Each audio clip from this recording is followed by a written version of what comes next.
Pinag-aaralan na ang pag-alis sa barkong pandigma ng Amerika na tuluyan na ngayong sumadsad sa mga coral reef ng Tubataha. Katunayan, dumating na sa Palawan ang grupo ng mga eksperto mula sa US Navy. Saksi si Cedric Castillo. Kung noong nakaraang linggo, kalahati na ng USS Guardian ng US Navy ang tumama sa mga coral ng Tubataha Reef sa pagpihit daw nito ng 90 degrees bunsod ng malalakas na alon. Pinangangambahang buong barko na ang nakasayad sa mga coral. You cannot yet determine kung ano yung width. So yung length at least alam na natin yung buong boat na nga ang nakapasampa. Kaya naman maliban sa mga barko ng Amerika at Pilipinas, nakatutok na rin doon ang 8 Rangers ng Tubataha Management Office o TMO, pati na ang ilang US Navy expert. Dumating nga rito mga dalubhasa nila, pero hindi sila makakilos.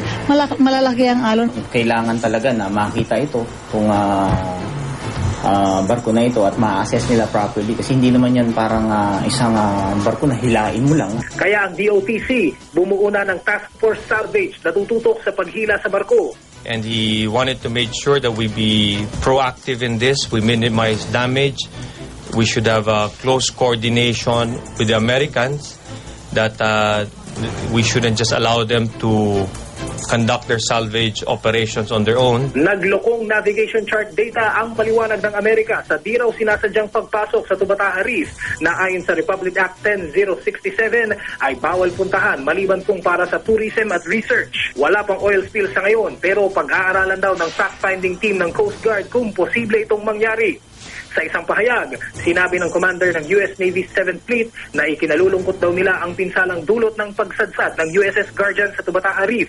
Pero ayon sa namamahala ng UNESCO World Heritage Site, hanggang sa oras po na ito ay wala pa tayong nakukuhang assurance na pananagutan nila yung penalties and fines na nakalakip sa Tubataha law. So I'm not saying that we will not press charges, definitely. Baka it will become necessary because we have no other recourse. Mula rito sa Puerto Princesa, Palawan, ako si Cedric Castillo, ang inyong saksi.